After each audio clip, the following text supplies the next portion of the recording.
a todos, a todas por venir. Vamos a charlar durante este rato sobre el yoga de Sri Aurobindo y concretamente sobre el papel que tiene la Shakti, también llamada la Madre Divina, en su yoga, que vamos a ver que es un papel muy rico, muy complejo, que va cambiando, evolucionando, según evoluciona el propio Sri Aurobindo y sus propias indagaciones en la conciencia. Entonces, voy a intentar fusionar en esta charla 3 investigaciones en las que he estado inmersa el año pasado. Uno sobre el papel de la madre, efectivamente, en el yoga de Sri Aurobindo. Otro sobre la inspiración que Aurobindo toma de los himnos védicos para su propio yoga integral. Y otra sobre el yoga de Sri Aurobindo como un yoga moderno contra la modernidad. De estas 3 investigaciones, pues he creado otro ser, vamos a ver cómo sale, para esta charla, que efectivamente no tiene un nivel introductorio, pero espero que tampoco sea tan técnico o tan detallado, ¿no? que no lo podamos seguir. Vamos a intentar hacer como una charla amable dentro de todo. Entonces, yo querría empezar haciendo una distinción que no siempre se tiene en cuenta, sobre todo entre los propios practicantes de yoga integral. Me doy cuenta que no tienen a veces muy claro una distinción que hace Sri Aurobindo constantemente sobre yoga en 2 sentidos. Sri Aurobindo dice en varios textos, que a lo mejor son un poco crípticos, pero los vamos aquí a desgranar un poquito. Dice, el yoga puede entenderse en 2 sentidos, uno limitado y otro más amplio. Y hay que tenerlo en cuenta para ver, muchas veces para descifrar los textos de Sri Aurobindo. Entonces, por ejemplo, en este texto, él va a decir, desde una perspectiva correcta, tanto de la vida como del yoga, toda la vida es, consciente o inconscientemente, yoga. Para Sri Aurobindo toda la vida es yoga. Y esto es una frase de suya que se cita constantemente, porque es un epigrama que está al inicio de una de sus obras más importantes, que se llama Síntesis del Yoga. Y comienza así, toda la vida es yoga. Pero realmente vamos a abrir la frase. ¿Qué quiere decir Sri Aurobindo con esto?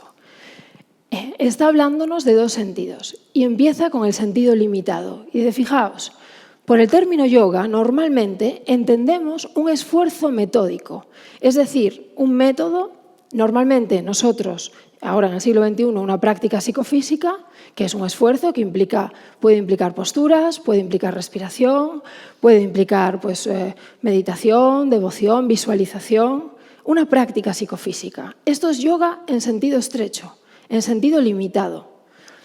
Pero hay un yoga en sentido amplio.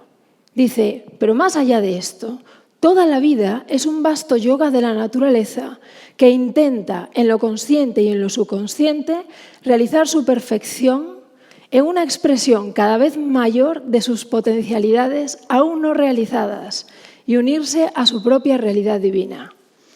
Entonces nos está diciendo algo importante, está diciendo, aunque tú practiques yoga como práctica psicofísica o no, aunque tú lo sepas o no, esto que está ocurriendo en la naturaleza, con todos sus grados de evolución, lo que estás viendo, las estaciones, el devenir del universo, eso ya es yoga. Y esto es un sentido amplio. Y es un yoga que busca, consciente o inconscientemente, su propia perfección. Entonces, estamos implicados en un yoga en sentido amplio. El practicante de yoga integral, lo vamos a ver, va a intentar conectarse a ese yoga en sentido amplio que ya está aconteciendo. Y va a intentar percibirlo, porque normalmente no lo percibimos. Es un yoga en sentido amplio que no percibimos, ¿no? Pero ya hay una distinción, y es que cuando los practicantes se acercan, imaginaos, ¿no?, del yoga contemporáneo, que estamos acostumbrados a yogas posturales, ¿no? Entonces, cuando nos acercamos al yoga de Sri Aurobindo, no hay prácticas en este yoga, no se nos dan unas directrices. Te dice, haz esta postura, respira así, medita de esta otra manera. Entonces, los practicantes se encuentran desorientados. Dicen, ¿esto cómo se practica? ¿Esto qué es? Bueno, vamos a ver que ese yoga que estamos buscando como práctica psicofísica para Sri Aurobindo es un yoga en sentido limitado y que lo fundamental para el yoga integral, para el Purna Yoga de Aurobindo, es este yoga en sentido amplio, que implica conectarse, percibir, uncirse, enyugarse, en yugo y yoga, ¿no? A unas fuerzas divinas que componen el universo y que normalmente no percibimos. Esto es a lo que aspira el yoga de Sri Aurobindo. Para lograr esa conexión, tú puedes emplear prácticas psicofísicas, Puedes emplear yoga en sentido limitado, pero no tienes por qué. Vamos a ver si desgrano esto un poco más, ¿no? Porque en este texto, que para mí es el más relevante, donde explica esto, que normalmente no se presta mucha atención, es un texto de 1911, él hace 2 años, ¿no?, que ha salido de la cárcel, después hablaré un poquito de este periodo suyo de la cárcel, pero escribe un texto muy relevante o muy significativo. Dice: normalmente le damos un sentido limitado a la palabra yoga. Cuando la usamos o la oímos, pensamos, por ejemplo, en el yoga de Patanjali, que imagino que os sonará, el Ashtanga Yoga, que es un yoga de 8 pasos, de 8 etapas, ¿no? Yama, niyama, el componente ético, pranayama, la respiración, asana, la postura, ¿no? Dice Aurobindo: normalmente cuando escuchamos yoga pensamos en este yoga de Patanjali, pensamos en la respiración rítmica, en las formas peculiares de sentarse, pensamos en la concentración de la mente o en el trance.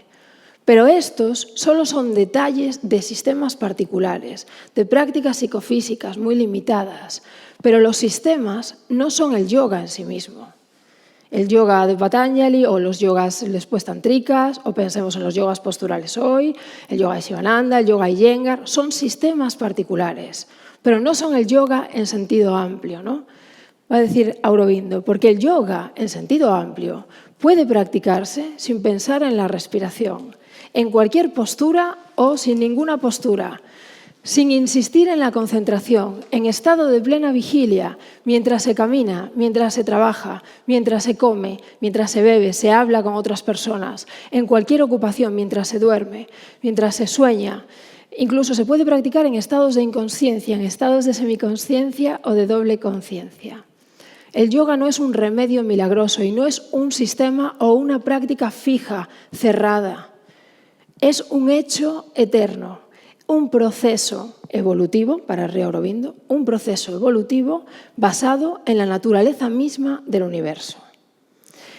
Este yoga en sentido amplio es a lo que aspira el yoga integral y es a lo que tiene que encaminarse los practicantes de yoga integral. Ahora, lo que tendríamos que preguntarnos es ¿en qué universo estamos? ¿En qué universo se sitúa el yoga integral? Un yoga que aspira a conectar o a uncirse, a enyugarse con fuerzas cósmicas, ¿no?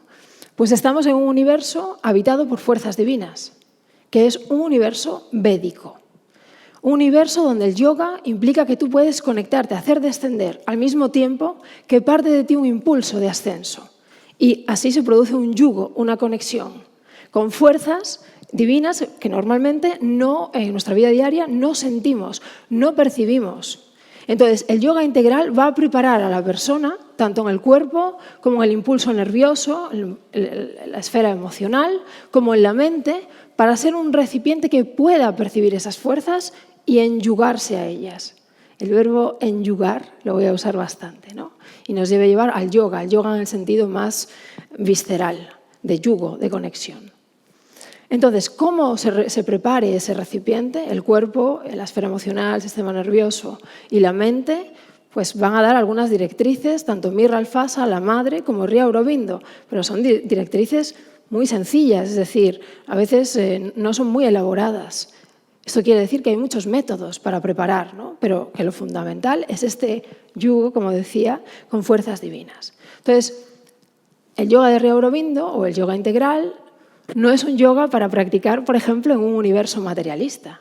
Si nosotros vivimos en una comprensión del mundo, donde todo es materia y más allá de lo que se ve no hay nada, donde todo es un universo o una comprensión del universo que nos suena, ¿no? En el cientificismo no tiene sentido practicar el yoga de Sri Aurobindo.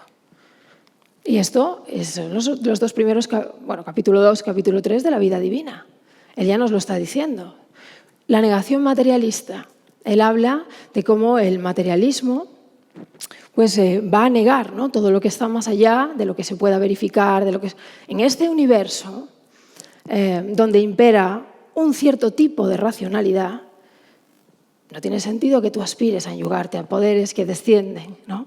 Y a los que, si eres receptivo, ¿no?, pues vas a poder realizar tus potencialidades latentes. Entonces, ya no estamos en un universo cientificista.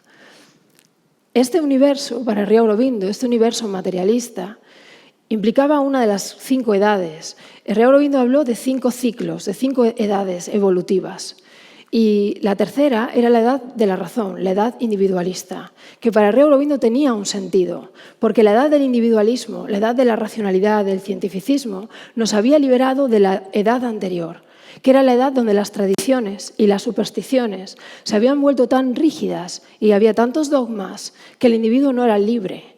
Entonces, la edad individualista, la edad de la razón, la materialista, para Sri Aurobindo va a venir a liberarnos de la tiranía de tradiciones que habían perdido el alma y que se habían quedado en la letra, en el dogma.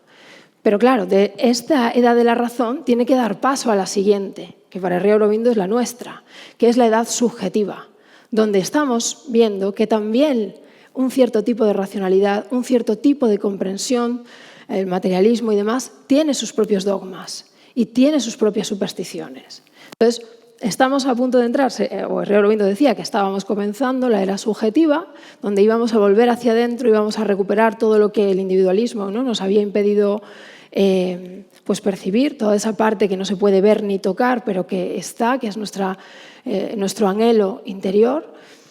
Y en el yoga de Sri Aurobindo, como digo, no se puede practicar en un universo materialista, pero tampoco se puede practicar en el universo ascético, que fue muy común en India, por ejemplo en el Vedanta no dualista, que es el universo donde tú rechazas el mundo y crees que la búsqueda interior o la realización espiritual solo viene dado a base de renunciar y concentrarte en ti mismo, ¿no? Es decir, realizarlo de manera individual, convertirte en un asceta. Esto tampoco tiene que ver con el yoga integral, ¿no? La palabra integral ya nos da una pista. Entonces, no se trata de hacer como el materialista, que niega todo lo que no ve, lo que no puede medir, pero tampoco como el asceta, que niega el mundo y le da la espalda al mundo en aras de una realización espiritual.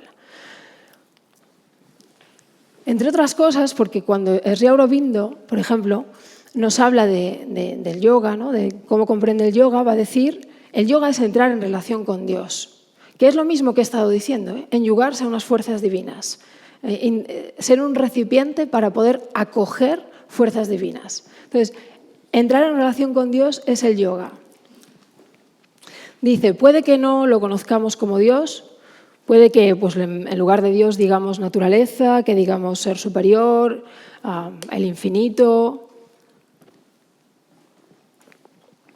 El Buda, por ejemplo, no hablaba de Dios, dice Sri Aurobindo, pero igualmente se acercaba a lo que Sri Aurobindo considera la divinidad, pero el Buda no le llamaba a la divinidad. El Buda dice, así se acerca a él el rígido Advaita, el no dualista, ¿no? Tiene muchos nombres, hay muchas maneras. Dice, pero es que la divinidad de la que estoy hablando es accesible incluso para el ateo, porque para el materialista se disfraza en la materia, ¿no? La divinidad está también en la materia disfrazada, y para el nihilista está esperando emboscado en el seno de la nada, de la aniquilación, ¿no? Entonces, tenemos ya una visión que se le llamaría panenteísmo, porque Sri Aurobindo, a lo mejor os suena el panteísmo, que dice que Dios está en todas las cosas, ¿no? Pero es que el panenteísmo dice más, o al menos el de Aurobindo y el de Ramakrishna, porque son panenteísmos en sentido fuerte. No es que la divinidad esté en todas las cosas, es que la divinidad es todas las cosas. Y hay un ligero cambio en este matiz, ¿no? Por ejemplo, va a decir Aurobindo, Buda y Shankara supusieron que el mundo era radicalmente falso y miserable. Por lo tanto, escapar del mundo era para ellos la única sabiduría. Pero este mundo es Brahman, el mundo es Dios, el mundo es Satyam, verdad, el mundo es Ananda, dicha. Es nuestra mala interpretación del mundo a través del egoísmo mental lo que es una falsedad. Y es nuestra mala relación con Dios en el mundo lo que es una miseria. Entonces, en estos dos pasajes tenemos por un lado que Sri Aurobindo reconoce que la divinidad está incluso en la materia del materialista y está en la nada del nihilista, pero está también en el mundo que el asceta rechaza, ¿no? Entonces, es una revalorización del mundo, de la materia, de la vida, diciéndonos, no, la divinidad se manifiesta también, porque todo esto que vemos y tocamos es la divinidad.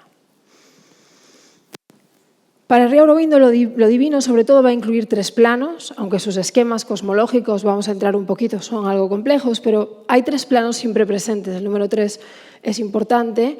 Por un lado, lo supracósmico, que sería lo trascendente, que no se manifiesta. Por otro lado, lo universal o lo cósmico. Y por otro lado, lo individual, ¿no? Y lo divino abarca los tres planos. Lo divino no es solo el nirvana, no es solo el más allá, sino que es la vida y el todo. Esto es lo que destaco en todas partes. Sri Aurobindo dice estas últimas frases que veis aquí, las dice cuando él ya es bastante mayor y está como un poco cansado de repetir siempre lo mismo, entonces le dice a un discípulo, llevo años diciendo esto, ¿no? Todo el tiempo, que no podemos excluir nada porque todo es una manifestación de la divinidad. Bien, vamos a entrar entonces en cómo se manifiesta esta divinidad, que son todas las cosas. Porque este poder dinámico, esta energía que desciende y que en un momento dado el practicante en diversos grados puede percibir, se manifiesta en su poder femenino. Porque el poder dinámico de manifestación de la divinidad es el poder femenino que Sri Aurobindo, inspirado en las tradiciones regionales de Bengala, vamos a entrar un poco en esto, va a llamar Shakti. Shakti significa poder en sánscrito. Y a la diosa madre, varias religiones sincréticas de Bengala la adoran como la Shakti, con diversas manifestaciones y diversas personalidades. Sri Aurobindo escribe en 1926 y lo publica en el 27 un libro que se llama La Madre, que en español está traducido por la Fundación Sri Aurobindo de Barcelona.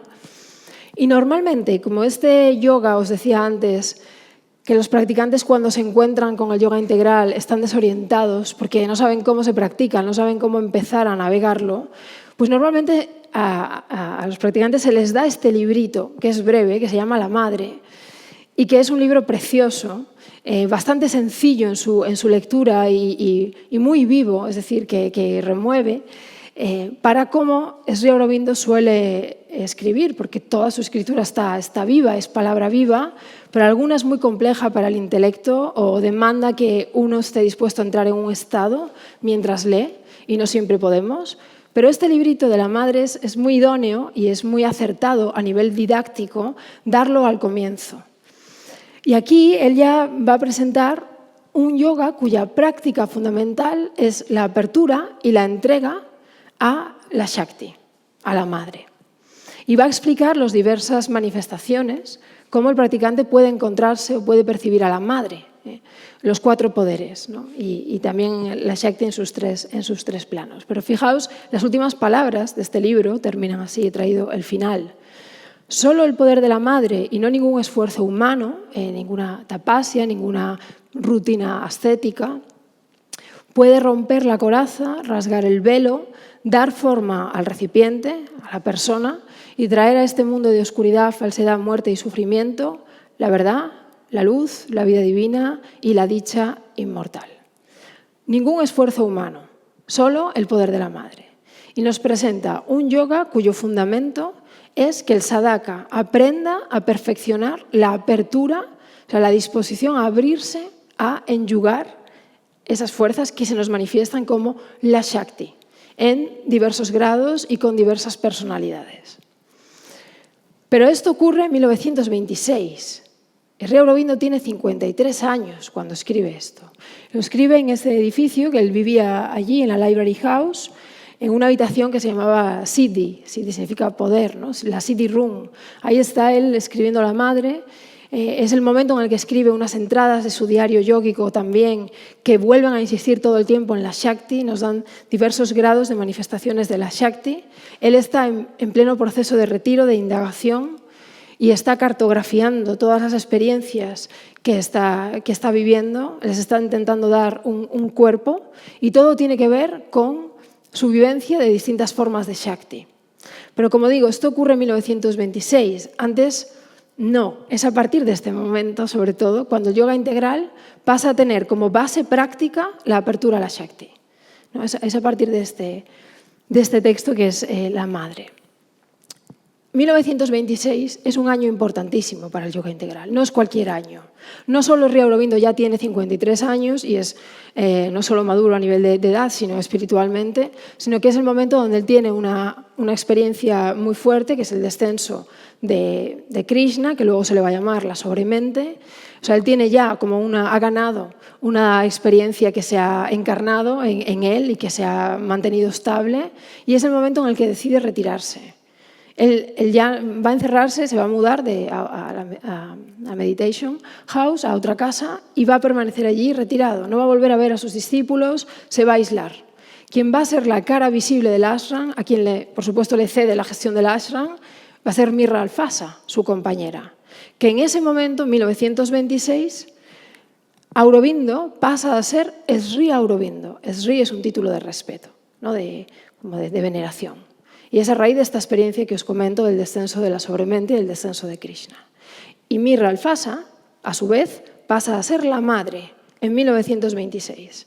¿No? El momento en el que Sri Aurobindo escribía este texto que se llama La Madre, y el momento en que toda la sadhana, toda la práctica del yoga integral va a estar cada vez más fundamentada en la apertura a la Shakti. Entonces, antes de esta época, el yoga integral todavía se está construyendo y no tenemos esa insistencia en la apertura a la Madre Divina por parte del sadhaka. No así, no como va a ser a partir de ahora, ¿no? Y Mirra Alfasa pasa a ser la madre y Aurobindo pasa a ser el Sri Aurobindo y se retira. Y ya no va a aparecer. Lo que tenemos a partir de este momento son sus cartas con los discípulos, porque aunque él no va a ver a los discípulos, no los va a tratar, sí se va a cartear con ellos en correspondencia. Y de nuevo, son cartas donde va a insistir en que deben abrirse al camino soleado, vamos a ver lo que es eso, the Sunlit Path, un camino iluminado por el sol, que es un camino precisamente de entrega, de apertura a la Madre. Vamos a situarnos un poco antes en el universo de Sri Aurobindo, por lo menos cuando él ya tiene, 1926, cuando él ya tiene 53 años y hacia adelante. Cómo se van componiendo las piezas, la cartografía cosmológica que él va construyendo, ¿no? Primero, ese plano trascendental que os decía, que es inmanifiesto y que es Satchitananda. Tenemos aquí un componente claramente vedántico, ¿no? Existencia, conciencia, felicidad. Es la filosofía Vedanta y la palabra integral del yoga integral también implica fusión de filosofías. Sri Aurobindo se va a inspirar de muchas tradiciones espirituales. Aquí tenemos la Shakti trascendente. Le corresponde un poder dinámico, la Shakti, pero también es no manifiesta porque estamos en un plano trascendente. Y le va a llamar la Shakti primordial, Adya Shakti. Pero en un plano intermedio, que sería cósmico, tenemos la supermente, lo que Aurobindo va a llamar la supermente. Vicente Merlo le llama el corazón del misterio. A la supermente es muy bonito. Pero claro, es la supermente a partir de una época. Antes Sri Aurobindo no lo llamaba así. Yo creo que es la supermente a partir de, más o menos de 1926 también, tal vez un poco antes, unos años antes, por la influencia de Mirra Alfasa. Mirra Alfasa es francesa, entonces hay mucho vocabulario del yoga de Sri Aurobindo que se va a europeizar mucho cuando Mirra Alfasa se instala con él en el ashram en 1920. Sri Aurobindo antes pensaba en términos más sánscritos, pero cuando su compañera se une, fundan los dos el yoga integral, el vocabulario de Sri Aurobindo, empezamos a ver que pasa de sánscrito a vocabulario europeo, que además podemos rastrear en filósofos europeos de esa misma época, concretamente filósofos franceses. Entonces, antes de llamarse supermente, se llamaba Vijnana, que es un término que encontramos en las Upanishads. En la primera formulación del yoga integral, más o menos entre 1912 y 1920, Mirra Alfasa todavía no está en el ashram. Todos los diarios yógicos de Aurobindo nos hablan de 7 cuartetos, y uno de ellos es el cuarteto de Shakti. Y toda esta formulación está en términos sánscritos. No encontramos términos como supermente, sobremente, no están ahí. Pero en la segunda formulación, cuando Mirra ya está con él, empezamos a tener toda esta escalera de términos, que es lo mismo en realidad a nivel de experiencia, pero se nombra con términos europeos. Entonces, Vijnana pasa a ser supermente. ¿Y qué poder qué poder dinámico le corresponde a este plano intermedio, que es el plano cósmico? Pues Vijnana Shakti, que va a ser la Mahashakti también, es decir, la Shakti universal, que es un plano intermedio entre Adya Shakti, la Shakti primordial, y la Shakti cósmica. Ahora, lo fundamental es esta Vijnana Shakti para los practicantes, porque la trascendente nos queda muy arriba. Entonces, es esta Vijnana Shakti y es el yoga de Vijnana Shakti lo que Sri Aurobindo va a formular a partir de 1926 con esta idea de que la práctica, la sadhana, debe basarse en la apertura a la madre. Y esta Vijnana Shakti, o esta Shakti universal, se manifiesta y llega a la individualidad, llega a los individuos. Claro, el yoga integral consiste en perfeccionarse o en abrirse para poder percibirla. Obviamente no es accesible de cualquier manera, ¿no? Y va a hablar de 4 poderes de esta Shakti, de esta Mahashakti. Maheshwari, Mahakali, Mahalakshmi, Mahasarasvati. Esto está en el librito de la madre que os decía, que es muy bonito, donde él empieza a explicar estos 4 poderes y cómo las personas pueden ir viviéndolos o pueden ir recibiéndolos y sintiéndolos, ¿no? En el plano individual tenemos mente, vida y materia.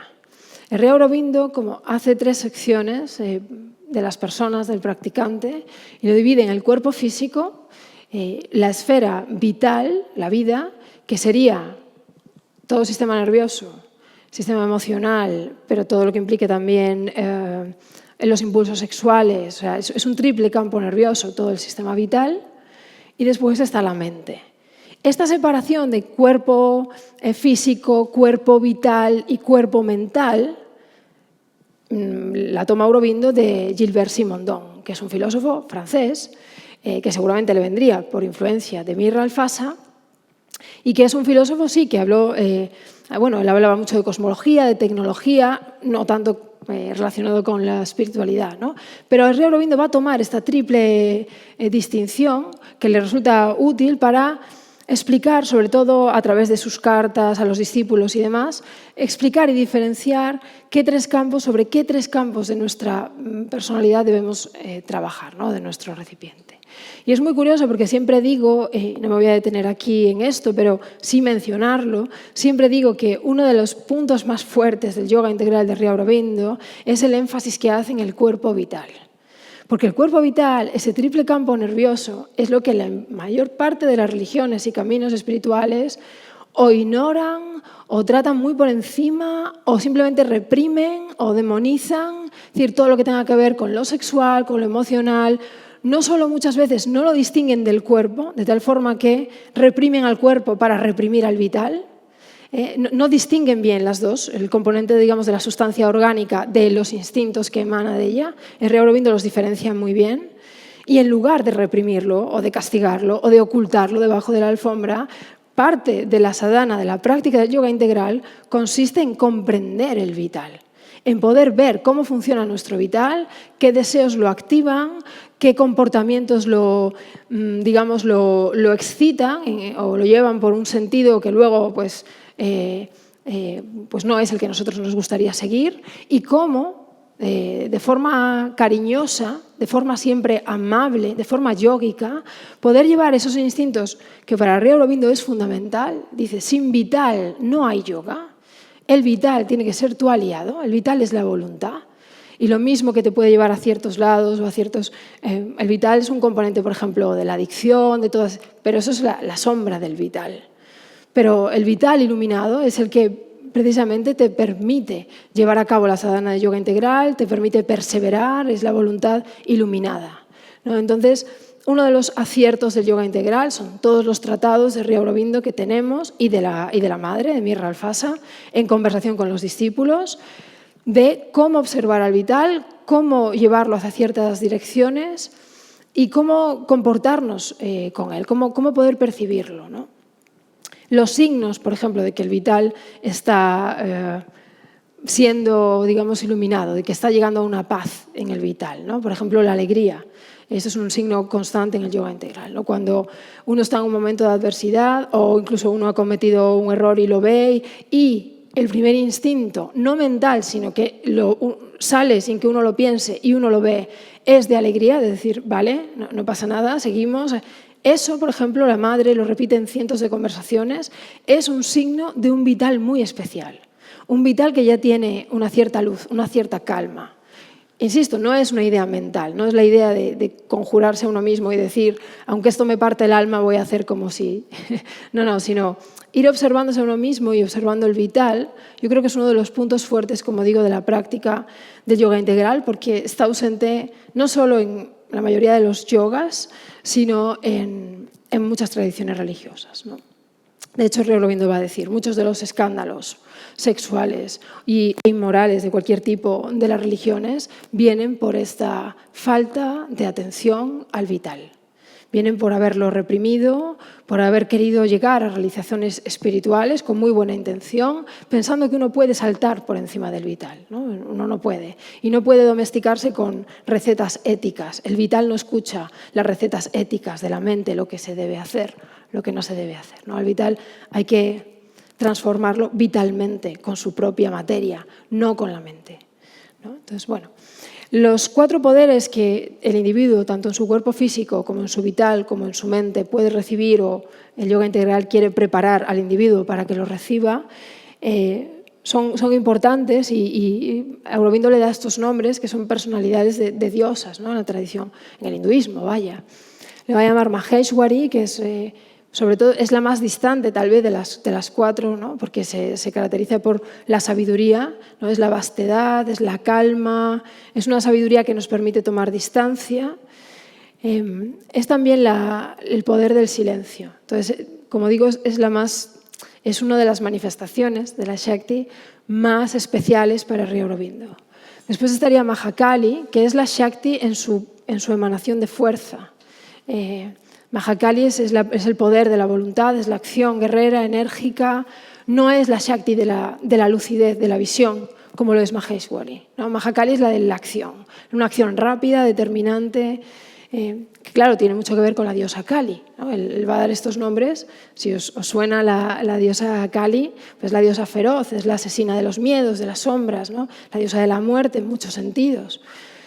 Luego está Mahalakshmi, que va a ser para Sri Aurobindo una emanación de la Shakti en su dulzura, ¿no? En su ternura. O sea, Lakshmi es paz, pero es la belleza, es saber ver la belleza en nuestro entorno, en nosotros. Es una sensación de dulzura, él lo va a expresar así, ¿no? Luego Mahasarasvati, que también tiene que ver más bien con la habilidad en la acción, con saber hacer las cosas con diplomacia, con un trabajo minucioso. Sarasvati tiene que ver con la perfección, ¿no? Entonces, él va a hablar de esos 4 poderes, y en sus cartas a los discípulos les va a recomendar, a solicitar que se abran a estas formas de la Mahashakti que son perceptibles en un momento dado para los individuos, ¿no? Y luego está un tema que no sé si... Bueno, es que es un tema que a mí me fascina, en el que también todavía estoy trabajando en él, que son los 7 soles de la supermente. En el año que os decía, 1926, cuando le acaba de escribir la madre, pasa a ser Sri Aurobindo, Mirra se convierte en la madre, en este momento tan fundamental para el yoga integral, él escribe una entrada en su diario que se llama Los 7 soles de la supermente. Y desde ahí tenemos la fusión, como Sri Aurobindo toma un himno védico que habla de los 7 soles, y lo relaciona con los 7 lotos del cuerpo, los 7 chakras, que eso es Tantra. Entonces, él une ahí, ¿no? Entonces dice, los 7 soles de la supermente deben descender al individuo. El sol de la verdad supramental debe descender al Sahasrara chakra, que está en la zona de la coronilla. El sol de la luz supramental al Aña chakra, en el entrecejo. También el sol de la luz supramental que desciende al entrecejo es el poder de la voluntad, Sri Aurobindo lo sitúa aquí. El sol de la voluntad, pero del amor también, de la bienaventuranza, de la belleza, va a descender al corazón. A la garganta desciende el sol de la palabra supramental. Sabéis que son la supermente en forma de soles bajando cada uno de sus poderes a los lotos del cuerpo, a los chakras. Al Manipura, lo que es tercer chakra, descendería el sol de la fuerza supramental, pero sobre todo del poder, de la acción enérgica, igual que al segundo chakra, que son los rayos de la supermente que distribuirían la energía, nos dice Sri Aurobindo. Y al perineo, al Muladhara, al primer chakra, desciende la sustancia energía, va a decir él. Es decir, la capacidad de encarnar físicamente los soles de la supermente. Entonces, él va a situar los 7 rayos del sol, que es la supermente, porque para Sri Aurobindo siempre juega con este símbolo del sol. El sol en los himnos védicos, para Sri Aurobindo, es la supermente. Entonces, sus 7 rayos descienden a los 7 lotos o 7 chakras, ¿no? Entonces, él dice que la finalidad del yoga integral en este año, en 1926, va a ser que el practicante logre descender los 7 soles, ¿no? Al menos practicantes avanzados. A los discípulos en las cartas no les hablaba de esto, les daba consejos mucho más cotidianos, mucho más prácticos. Yo siempre recomiendo acudir a las cartas de Sri Aurobindo, porque ahí tenemos el yoga integral más sencillo, más del día a día. Pensad que los discípulos no le escriben a Sri Aurobindo preguntando por los soles de la supermente, ¿no? Sino les dicen, oye, pues tengo estos problemas en el ashram, no quiero vivir así, tengo miedo de esto, o sea, preguntas muy de circunstancia personal de la vida. Entonces, Sri Aurobindo tiene que bajar el yoga integral de ahí, de los soles, y tratar de ayudar y dar respuestas a problemas muy concretos, ¿no? Que nos van a resultar familiares. Entonces, siempre recomiendo ir a las cartas para ver cómo el yoga integral, cómo Sri Aurobindo lo baja, y todo esto que nos parece, pues no sé, tan maravilloso, tan esotérico, tan lejano, en realidad él, claro que lo está viviendo, sabe darle una respuesta práctica, ¿no? Para las vidas cotidianas. En fin, pero este es el universo en el que estamos. Este esquema es muy sencillo, en realidad es mucho más complejo el esquema cosmológico de Sri Aurobindo. Ayer hablaba con Vicente Merlo, que no sé si os suena, pero Vicente Merlo es uno de los mayores especialistas en Sri Aurobindo de habla hispana, y casi diría también en habla inglesa, O sea, y ayer le pasaba un esquema bastante más complejo que este, y decía, Vicente, ¿tú cómo lo ves? ¿No? Y me decía, no, yo creo que podemos quitar alguna cosa, no hace falta, porque es así, esto es la base, es como que estoy dando los andamios, ¿no? Para poder continuar a hablar de la Shakti. Bien, pues estos 4 poderes que os decía, Maheshwari, Mahakali, Mahalakshmi, Mahasarasvati, están en este librito de la madre. Esta es una imagen del manuscrito, ¿no? de la madre, que lo tenemos todo digitalizado. ¿Veis la letra de Sri Aurobindo? Y le va a decir sabiduría, fuerza, armonía, perfección, los diversos atributos de la Mahashakti, de la Shakti cósmica. Son estos poderes los que sus aspectos traen a este mundo, manifestándolos a través de un humano disfraz, ¿no? Del humano disfraz de sus manifestaciones, sus vibhutis. Y el practicante puede hallarlos, ¿no? En divino grado si logra abrir su naturaleza terrenal a la influencia directa y viviente de la madre, de la Shakti. A estos 4 le damos los 4 nombres que he comentado, ¿no? Maheshwari, Mahakali, Mahalakshmi y Mahasarasvati. Muchos años después, en una conversación con otros discípulos, va a matizar, ¿no? Va a decir, en la conciencia del practicante, del sadhaka, una emanación de la madre, cualquiera, Mahakali, Mahalakshmi, una emanación de la madre, normalmente va a tener la apariencia, la forma y las características con las que la persona está familiarizada. Cada uno va a traer o va a llamar a una fuerza de la Shakti que resuene con su naturaleza. En cierto sentido, estos 4 poderes de la madre pueden llamarse sus emanaciones. Esto lo matiza Sri Aurobindo ya mayor, ya años después. Al igual que los dioses, pueden llamarse emanaciones de lo divino, pero tienen un carácter más permanente y fijo, ¿no? Son 4 emanaciones de la madre. Bien, coincido con Devashish Banerjee, os decía antes que si tú revisas antes de 1926 las obras de Sri Aurobindo, no ves que está tan claro en el centro que la práctica sea la apertura a la Shakti. Es decir, Shakti está siempre, y ahora si me da tiempo voy a daros a ver cómo está. Shakti está incluso en su momento de activismo político, sobre todo ahí está Shakti. Shakti está en toda la vida de Sri Aurobindo. Pero la idea de que el yoga integral se basa, sobre todo, en una apertura a la madre y que no hace falta esfuerzo y que, de hecho, cuanto más nos abramos a la madre, más vamos a sentir que el esfuerzo que intentamos hacer, ¿no? Se ve sustituido por esa emanación que desciende y lo hace por nosotras.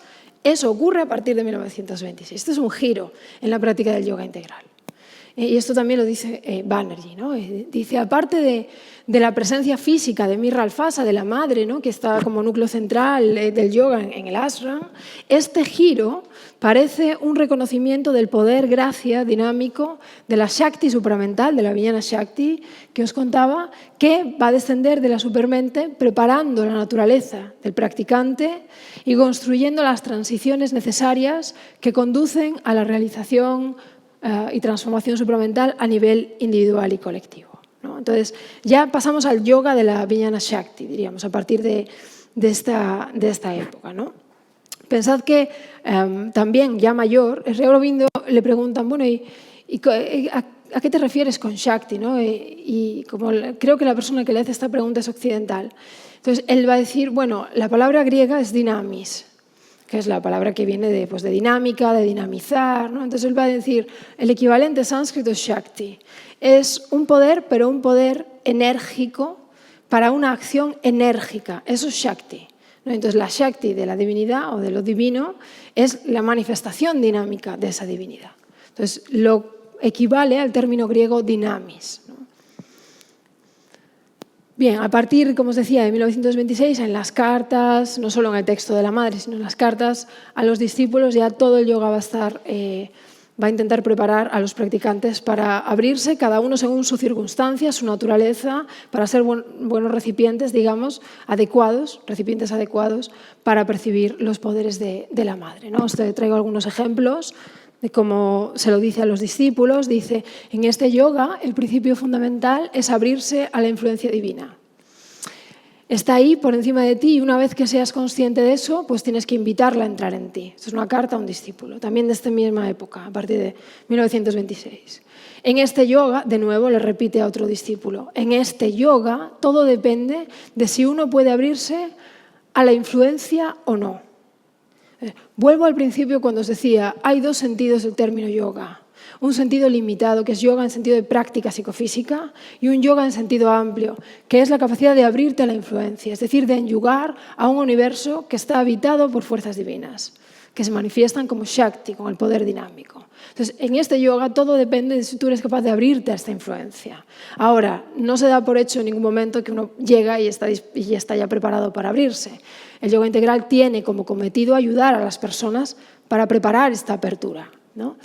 Pero aquí ya lo está diciendo muy claro a sus discípulos Sri Aurobindo. Aquí esto no va de posturas, esto no va de respiración, esto va de si eres capaz de abrirte de forma incondicional. Hay pétalos, ¿no?, que la madre construye en ese símbolo que tiene, ¿no?, redondo, honestidad, aspiración, humildad, es decir, hay toda una serie de peldaños a la apertura. Dice, si hay una sinceridad en la aspiración, si hay una voluntad paciente de llegar a la conciencia superior, a pesar de todos los obstáculos, entonces la apertura, en una forma u otra, seguramente llegará. Pensad que Sri Aurobindo, el yoga integral de Sri Aurobindo, esto ya lo he dicho más veces, no es un yoga pensado para ser popular, no es un yoga pensado para venir a Occidente y abrir escuelas y que la gente... No es un yoga proselitista en absoluto. Tanto es así que tenemos cartas de Sri Aurobindo diciéndole a muchas personas que considera que ese yoga no es para ellos. O sea, recomendándoles otros maestros, otros lugares donde iban a encontrar un yoga más adecuado. Normalmente lugares donde se practicaba un yoga como práctica psicofísica. Un yoga meditativo, un yoga que buscaba el equilibrio energético, pero que no era este yoga de abrirse a la influencia divina, ¿no? Entonces, Sri Aurobindo es muy claro y muy honesto con sus discípulos. Él sabe que el yoga al que él está dedicando su vida no es para todo el mundo y no tiene por qué ser para todo el mundo, ¿no? También él sabe o él dice varias veces, que todos los yogas, todas las metas de los yogas son complejas, pero que la meta del yoga integral es todavía más compleja, ¿no? Entonces, que este yoga requiere un especial, no lo dice así, pero así lo digo yo, ¿no? Requiere un talento para el fracaso.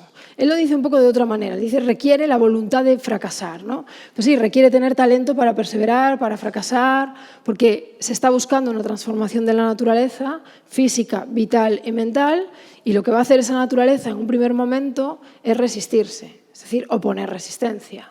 Entonces, esos momentos pueden ser particularmente desagradables. Todas las cartas de Sri Aurobindo a sus discípulos, pues vais a ver cómo él intenta ayudarlos a sobreponerse a esos momentos. Incluso diciéndoles a algunos, como comentaba, este yoga no es para ti, ¿no? Luego, el camino soleado que os decía, ¿no? Esta es otra constante que se repite en las cartas a partir de 1926, que hay dos caminos y que uno es difícil, tiene que ver con las tesis, tiene que ver con un esfuerzo sobreimpuesto por parte de la persona, con muchos forcejeos, con un vital, porque también el vital tiene que ver con las tesis, es decir, cuando uno se entrena, o se entrega, mejor dicho, a entrenamientos que demandan mucha energía física, demandan como mucho sacrificio del cuerpo y demás, eso también excita al vital. Os quiero decir, al vital no solo lo excita la adicción, los vicios, sino cuando entras en ascesis, también el vital se exalta, ¿no? Entonces, el yoga integral no busca estas exaltaciones por parte del vital. Iba a decir, ese camino ascético, que en realidad es un camino de forcejeo, que a tu vital le encanta porque lo mantiene entretenido, porque es una superación, es un reto, lo que quieras, en realidad no está dando resultado, porque no ese es el camino para abrirse a la Shakti.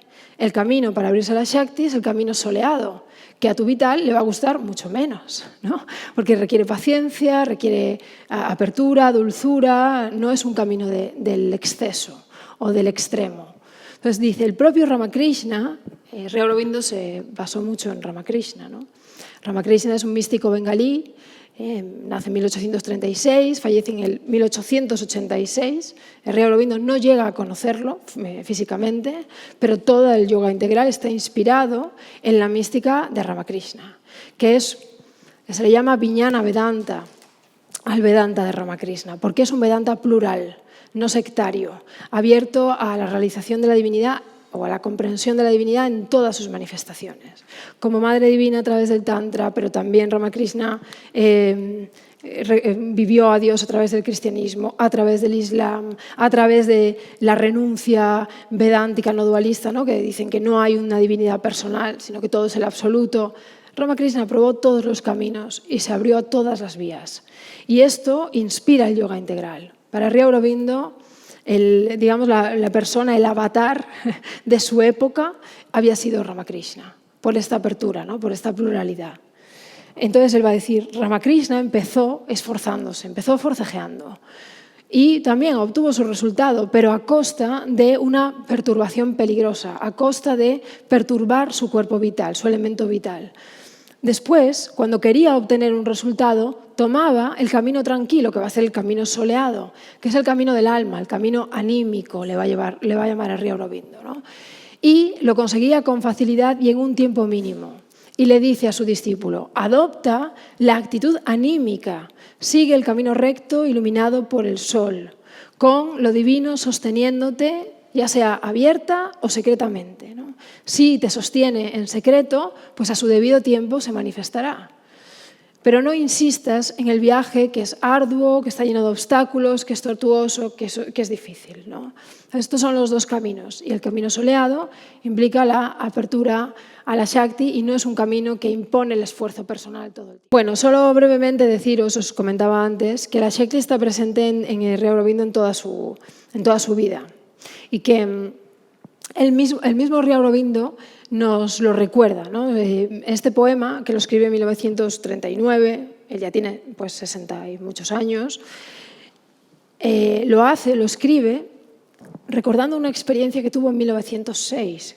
En 1906, cuando él empieza su activismo político por la independencia india. Él llega a un templo y ve a una diosa, que probablemente sea Kali, y es una diosa de piedra, claro, es una escultura de piedra. Y escribe este poema, La diosa de piedra, en el 39, pero recordando esa experiencia, donde él se encontró con la divinidad y tuvo pues uno de sus primeros contactos con Shakti a través de un material como es la piedra, ¿no? Entonces, aquí, lo veis, ya habla de la gran madre del mundo, ¿no? Entonces, él ya en 1905, 1906, pensad que el activismo político de Sri Aurobindo, no sé si lo tengo aquí, empieza en 1905, él tiene 34, 33 años más o menos, y él está en modo revolucionario, lo va a estar hasta 1910, 5 años, donde todo su discurso político a la nación, él da muchos discursos, él fue un líder revolucionario, no fue un revolucionario más, él fue líder de masas, sobre todo en Bengala. pero también en alguna parte del sur de India, ¿no? Contra los británicos, que, como imagino ya sabréis, lo van a encarcelar 1 año acusado de conspiración. Entonces, que esta época revolucionaria, 5 años de Sri Aurobindo, no es poca cosa. Y todos los discursos de esta época, que es lo que más he investigado respecto a la Shakti, todo el mensaje es, no son discípulos, él no es un maestro de yoga, él no tiene un ashram, el yoga integral no ha empezado, él tiene 30 y pico años, todo su mensaje a la nación es abríos a la Shakti. Entonces tú te vas a 1905, él todavía está empezando a practicar yoga, o sea, pero muy ligero, un pranayama que practica con un maestro que le presentaron, él no sabe todavía nada, y todo su mensaje político es, si nos va mal, si no conseguimos la independencia, es porque no estamos abriéndonos a la experiencia espiritual. No a la religión de los libros o a la filosofía hindú ni nada de eso, sino a la Shakti, ¿no? Entonces, en este panfleto que él escribe, que es un panfleto revolucionario para la construcción de un templo a la madre, va a decir Bhavani es Shakti, nuestra era, la madre se manifiesta como la madre de la fuerza, ¿no? Es pura Shakti, ¿no? Y va a decir, ¿qué es una nación? Dice, ¿qué es nuestra matria? No es un pedazo de tierra inerte, no es una figura retórica, es una poderosa Shakti compuesta por las Shaktis de todos los millones de unidades que conforman la nación. Entonces, esto para daros a ver que Sri Aurobindo ya en 1905, él tiene el contacto con las religiones de Bengala, que era la adoración a la diosa madre a través del tantrismo Shakta. Él conoce a Ramakrishna, y Ramakrishna, este místico bengalí que os comentaba, era un adorador de la madre Kali, de la diosa Kali. Y todo su mensaje político va a ser, en cualquier lucha que tengáis, política, espiritual, lo que sea, hay que abrirse a la Shakti, ¿no? Incluso lo va a usar también como discurso anticolonial. Y él va a explicar que cuando él llega de Inglaterra, desde los 7 años a los 21, Sri Aurobindo está en Cambridge estudiando, porque lo manda allí su padre. Él tiene una educación occidental. Entonces, cuando llega a India, recién salido de la cárcel, da un discurso muy famoso que se llama el discurso de Uttarpara. Y ahí explica que al haberse criado en Inglaterra, al haber tenido la educación que tuvo, cuando llega a India y ve el hinduismo y ve la adoración a la diosa madre y ve todas estas tradiciones, a él le cuesta entrar. Porque él va a decir, está por aquí, el agnóstico estaba en mí, el ateo estaba en mí. Es decir, yo pensaba que esto era superstición, yo pensaba que esto era cosa primitiva, ¿no? Entonces él va a tener que descolonizarse. Y no lo hace simplemente leyendo libros, lo hace porque tiene experiencias cada vez más fuertes con Shakti, a través de la estatua, ¿no? Que acabamos de ver el poema, a través de encontrarse con templos de Kali, a través de conocer el legado de Ramakrishna, va viendo que aquello no tiene nada de superstición y no tiene nada, sino que eso es una experiencia espiritual propia de India que debe proteger contra el colonialismo europeo, ¿no? Que considera que eso es primitivo, que eso es... bueno, en fin, yo creo que ya voy a terminar aquí. Esto es para hablar de esto, ¿no? De cómo este periodo colonial de Sri Aurobindo, o anticolonial más bien, donde él tiene que descolonizarse, es muy importante. Entonces, ¿qué le ayuda a descolonizarse a él? ¿Qué le ayuda a defender, ¿no? El yoga integral, a luego fundar el ashram? Como os decía, no le ayuda a leer libros, es que la Shakti tiene un papel en el Sri Aurobindo que va más allá. O sea, es a través de la Shakti como él se da cuenta de que lo que ha estudiado en Inglaterra, con todos los prejuicios, con todo el racismo que él vivió en Inglaterra, porque Aurobindo tenía la piel oscura, porque las fotos que tenemos de Aurobindo son en blanco y negro. Nos olvidamos, pero Aurobindo era prácticamente negro. Y insisto, esto hay que decirlo. Entonces, Sri Aurobindo vivió un racismo en Inglaterra, él sabía que nunca lo iban a aceptar, no importa que tuviera todos los honores que tuvo en sus estudios en Cambridge y demás, él lo sabe ya en sus últimos años, se dice que falla un examen a propósito para poder regresar a India, creo que sería más correcto decir que no hace nada para aprobar, ¿no? Entonces, un estudiante modelo que había ganado todas las becas, los premios, de repente, un último examen muy absurdo, él no hace nada para aprobar, no se presenta y así puede regresar a India y él ya estaba decidido a luchar por la independencia. Pero claro, está decidido a luchar por la independencia desde la mentalidad política. Él no está todavía conectado a la Shakti, ni nada del yoga integral, nada. Y es a través de la experiencia con la Shakti, como digo, como él va a descolonizarse. Por eso todos sus discursos políticos le dicen a la gente, abríos a la fuerza, ¿no?, que desciende a este lugar que llamamos India y que en realidad no es de India, obviamente esta fuerza es universal, pero abriros, no dejéis, digamos, que la educación europea que todos hemos recibido pues nos hagan pensar que esto es superstición o nos hagan poner la mente barreras o nos hagan desprestigiar las tradiciones ancestrales, ¿no?, como la adoración a la diosa madre o el tantrismo que esta tierra ha cultivado. Esto tenemos que protegerlo.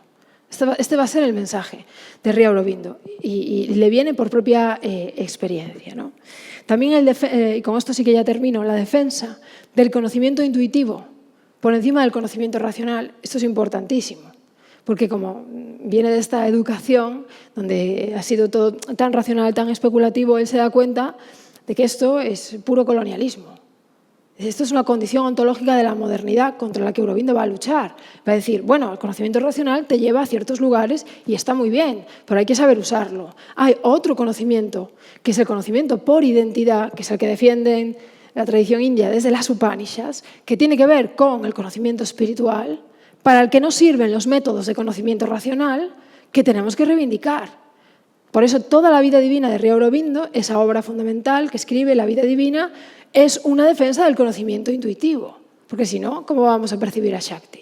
Pues con conocimiento racional difícilmente, o con un modo de especulación abstracto, que es un poco el que su educación británica, europea, privilegiaba, un conocimiento abstracto de categorías, de metafísica, por encima del conocimiento de la experiencia, de un conocimiento práctico. Contra eso también va a luchar Sri Aurobindo. Y va a luchar diciendo esto es, o sea, esta imposición, porque no hay ningún problema con el conocimiento racional y no hay ningún problema con el conocimiento abstracto.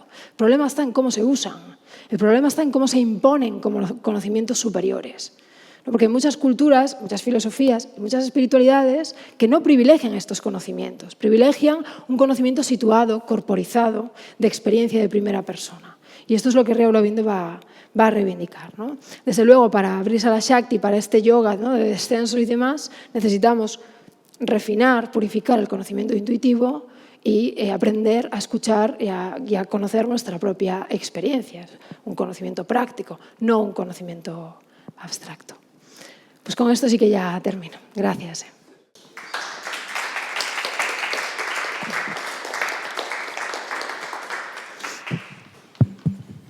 Bueno, pues ahora es el momento de si tenéis algunas preguntas o un comentario.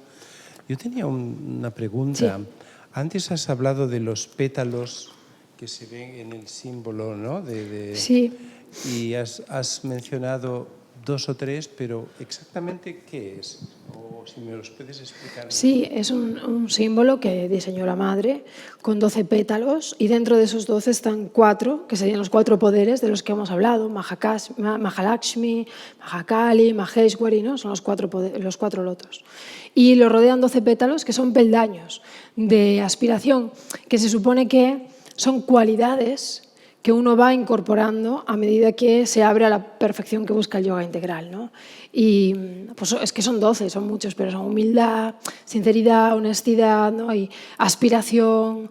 Son como 12 cualidades que el practicante debe cultivar y en el centro de esos 12 están los 4 poderes de la Shakti. Y en el centro está Adya Shakti, claro, en el centro hay un punto pequeño que es la Shakti trascendente. Bueno. No tengo el colgante. Si lo tuvieras, que tengo el colgante del pétalo, sí, es que pero no lo tengo aquí. ¿Lo tienes tú? Lo he visto, pero no, no lo hemos visto en la proyección. Pues nada, si tenéis alguna preguntita, algún comentario sobre esa cualidad femenina o maternal. Ok, here we go. Vamos a ver. Muchas gracias por la introducción, por la charla. Sé que es un tema muy amplio. ¿Podrías, por ejemplo, contextualizar eso ahora a tiempos modernos, toda la filosofía integral y tal vez darnos un mensaje de cómo aplicarlo actualmente en nuestra situación? Un personaje como Aurobindo, tan completo, tan completo, ¿no? En varias facetas, pero yo creo que en tiempos modernos es muy, por lo menos Bueno, para... él es de tiempos modernos, ¿eh? Tiempos actuales, Tiempos por lo que digo. actuales. Tiempos actuales Sí, que sí. ya tenemos otras herramientas, ¿no? Sociales, como muchas. Sí, te agradezco la pregunta. Yo noto como en los círculos de yoga integral, de práctica y sobre todo académicos, noto que llevamos un tiempo muy obsesionados con los planos más trascendentes, con la supermente. Y hay muchos congresos sobre la supermente, ¿no?, por parte de aurovindianos. Y yo creo que tenía una diapositiva, ¿no?, que es una sugerencia que suelo hacer, y es que creo que hay que dar un paso atrás en el propio yoga integral. Es decir, Sri Aurobindo, que bajó todos estos esquemas, las cartografías y demás, recomendaba incluso a sus discípulos que no se obsesionaran con esta idea de la supermente, porque primero había que buscar la primera transformación, que es la transformación anímica, que es el ser anímico, ¿no? Sri Aurobindo hablaba de un Atman, que os sonará, que es un sí mismo, ¿no? Es una identidad eterna, pero que es estática. Pero luego tenemos una identidad que también es eterna, pero evoluciona. Es como un ser interior que crece, que a través de las encarnaciones, estamos en esta cosmología, va evolucionando y que le llamamos ser anímico, que tiene que ver con el alma. Pero es un alma que crece, que evoluciona, que recibe, que cambia. Le llamó en inglés psychic being. Entonces, él decía que el primer deber de un practicante, tanto en su época como en la nuestra, lo fundamental, es que ese ser anímico dé un paso al frente y empiece como a supervisar, a gobernar, a regir tanto el cuerpo físico como el cuerpo vital, como el cuerpo mental. Y que esa transformación requería paciencia, pero que era la meta fundamental. Y que antes de que eso ocurriera, pensar en supermente o pensar era como absurdo, ¿no? Entonces, ¿cómo practicar el yoga integral que se basa en estos descensos de Shakti para que el ser anímico dé un paso al frente, ¿no?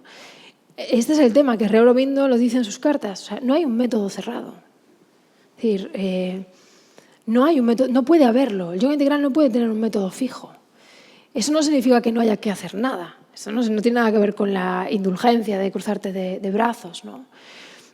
Pero no hay un método cerrado, sino cada uno, y esto por eso requiere honestidad, cada uno tiene que ver en qué medida está trabajando tanto su cuerpo como su vital, como su mente, para esa aspiración o esa apertura a la Shakti. Pero a un nivel, yo creo, más de sociedad, yo añadiría solo un pequeño detalle, y es esta idea de que el yoga integral es un yoga moderno contra la modernidad. Y yo creo que los practicantes no tienen esto claro, porque hay un puritanismo grande en los yogas en general, pero curiosamente también en el yoga integral, un puritanismo hacia todo lo que sea política, o todo lo que implique, todo lo que implique, por ejemplo, estudiar a nivel histórico el colonialismo, el modo de vida que implicó la modernidad europea. No quieren saber eso. Entonces es el puritanismo muy parecido al que ciertos catolicismos tienen hacia el sexo. Pues esto es igual, ¿no? Nos habla de política. En el ashram no se podía hablar de política, en el ashram de Pondicherry. Sin embargo, yo creo que si no entendemos que el yoga integral, ¿no?, el yoga de Sri Aurobindo, fue concebido un poco contra el modo de vida moderno, individualista, basado en la rentabilidad, en una idea del éxito, en un universo materialista, desde el ego. Por ejemplo, mirad solo esta frase que está ahí en amarillo. Se escribe: era el hombre de negocios exitoso, la gran culminación de la masculinidad hacia la que se encaminaba la evolución. Que esto lo escribió en 1910, pero yo lo leo hoy y pienso, vamos, tenemos mucha gente en la que pensar. Todo el yoga integral es incompatible con un modo de vida moderno, y la modernidad, la palabra modernidad, oculta más de lo que nombra. Porque tiene esa cosa positiva. Parece que lo moderno, ¿no? ¿Qué se opone a lo moderno? Pues eso, el atraso. Entonces, pero es un engaño, porque cuando tú abres la palabra modernidad, y habría que entrar, estamos hablando de un modo de vida que implica, pues eso, implica colonialismo, implica codicia, implica capitalismo, que va unido a la modernidad, implica una cierta meta de vida, incompatible con el yoga integral, completamente incompatible. Entonces, creo que junto a este carácter psicológico del ser anímico que va hacia el frente, tú te abres a la Shakti, también tienes que ver que hay un modo de vida social que el propio yoga integral debe desafiar. No puede coexistir, ¿no? Entonces, bueno, no sé si te he respondido, pero hay muchas cosas que atender, ¿no?, a la hora de traerlo a estos tiempos modernos. Lo que yo quiero dejar claro es que tiene mucho que decirnos a estos tiempos actuales el yoga integral. Perdón, que me lío muchísimo. No, alguna persona. Yo lo que me preguntaba, siendo Aurobindo una persona tan formada, digamos, intelectualmente, y frente a una sociedad tan compleja como la India, él llegó a plantear alguna solución social para la India, es decir, y para la humanidad en cierta manera, ¿no? Es decir, porque el yoga integral, como has dicho antes, era la vida misma, es decir, en cierta manera vivir la vida conscientemente. Pero ¿cómo? Es decir, ¿Solución social te refieres? Sí, algún tipo de ideal, de utopía, igual que Auroville. Ellos intentan crear una especie de situación un poco ideal como ciudad, como comunidad. ¿Eso es trasladable a la India? ¿Eso es trasladable al mundo? Vale, Sri Aurobindo en sus textos más sociales, que se leen mucho menos, se leen mucho sus textos psicológicos, pero sus textos sociales yo creo que se han dejado bastante de lado. Pero un texto como El ciclo humano, que es maravilloso, él tiene sus 5 eras, ¿no? Él hace su evolución en términos sociales. Y os comentaba antes, ¿no?, como habíamos pasado una era de la razón, que tenía sus cosas buenas, pero esa era de la razón también nos encarcelaba y había que salir a la era en la que supuestamente estamos ahora, que es la subjetiva, donde hay un retorno hacia el interior, y de ahí culminaríamos en una era espiritual, ¿no? La utopía aurovindiana era una sociedad unida en la conciencia divina, es decir, claro, según su ideal de la Shakti. Para él, la manifestación de la Shakti supramental estaba decretado, o sea, él nunca tuvo la menor duda de que eso iba a ocurrir. Ahora, ¿cuándo ocurriría? ¿Qué procesos históricos tendrían que darse y sociales para que eso ocurriera? Eso él, claro, lo dejó abierto, qué remedio, ¿no? Entonces, su utopía era esta, ¿no? Yo no sigo al yoga integral hasta Auroville, por ejemplo, ¿no? Hay muchos practicantes de yoga integral que no suscribimos a Auroville. Auroville es un proyecto diseñado por la madre, por Mira Alfasa, que se inaugura en 1968, que está a 10 kilómetros de Pondicherry y que es pues una ciudad que buscaba pues traer, ¿no?, ese ideal del que habla Sri Aurobindo a la tierra. Es una ciudad que no tuviera discriminaciones de clase, de raza, de género, donde no había ya política, no había divisiones de nación, de Estado. Una ciudad que rompía con todas nuestras formas de relación a nivel mundial, ¿no?, del mundo. Una ciudad que fue, por supuesto, avalada y con su bendición burocrática de la UNESCO, que parecía un proyecto internacional de unir una hermandad y demás. Bueno, una utopía, y las utopías son importantes, o sea, no podemos cansarnos de intentarlo, ¿no? Las utopías son importantes, yo lo creo, pero yo no sigo al yoga integral hasta Auroville, ¿no? Entonces creo que Auroville nos enseña a día de hoy, 2026, lecciones muy valiosas sobre los medios y los fines, diría, ¿no? De cómo, si tú le das a una buena meta, a un buen fin, un mal medio, el mal medio la destruye. Y cuando te quieres dar cuenta, no hay fin y no hay meta, ¿no?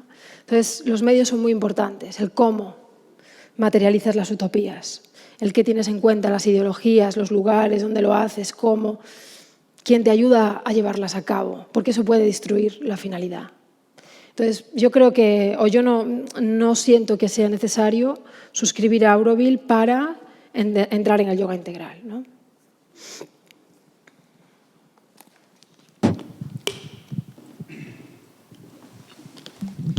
Hola, gracias. Gracias. Yo conocí a algunas personas hace bastante tiempo que seguían a Aurobindo, ¿no? Y bueno, tengo la curiosidad de, bueno, no seguir en contacto, pero vamos, sí me hablaron un poco de la simplicidad, de la sencillez, de la aplicación directa. Y bueno, la pregunta que te quería hacer básicamente es ¿qué grado de realización observas en las personas que siguen esta enseñanza. Es decir, sí, porque sí he observado que muchas veces, como todas las enseñanzas, tienden a llenar nuestra mente de cosas, ¿no? Entonces, me interesa mucho, pues tampoco sé si esto es una práctica que hacéis generalmente o la gente se junta, practica este tipo de cosas, ¿no? ¿Qué grado no sé cómo explicarlo, digamos, de resultado efectivo, palpable tiene en cuanto a, pues no sé si la iluminación o el despertar o como se le quiera llamar, básicamente? Vale. Eso, si tú tienes una constatación de el logro que se está teniendo de esas enseñanzas. Vale, el yoga de Sri Aurobindo no busca la iluminación. Entonces, a partir de ahí, no busca, no sé si te referías a un nirvana, no busca eso. Entonces, por eso Sri Aurobindo decía que la meta de este yoga requería más perseverancia que otras, ¿no? Porque te encuentras con obstáculos constantemente y porque es muy pretencioso querer vivir como la finalidad de esta meta, ¿no? Muchos no lo llegan a vivir. Es un yoga que tiende hacia el futuro evolutivo, ¿no? Que no solo intenta transformar al individuo, sino a la conciencia de la humanidad. O sea, quiere bajar a la Shakti no para uno, sino para el mundo, para la humanidad. Entonces, claro, nadie la llega a ver cumplida, ¿no? Es un proceso siempre constante. Luego, ¿qué grado de efectividad tiene eso? Pues dependerá de los practicantes, ¿no? O sea, no es algo que yo pueda tampoco certificar. Yo ya bastante tengo con ver el mío. No, pero lo siento, pero no puedo contestar mucho más. Bueno, pues no sé si tenéis algún comentario más y si no, pues podemos concluir aquí. Yo creo que nos has dado mucha información para pensar y para comprender, pues, el pensamiento de este gran maestro de la India, que yo espero que a lo mejor en el futuro, pues en el sistema educativo español y tal, de estos grandes maestros como Ramakrishna o Vivekananda, todos estos grandes maestros, pues algún día puedan también ser conocidos en las escuelas y sus ejes centrales de pensamiento. Entonces, gracias a todos por venir. Y gracias. muchas gracias.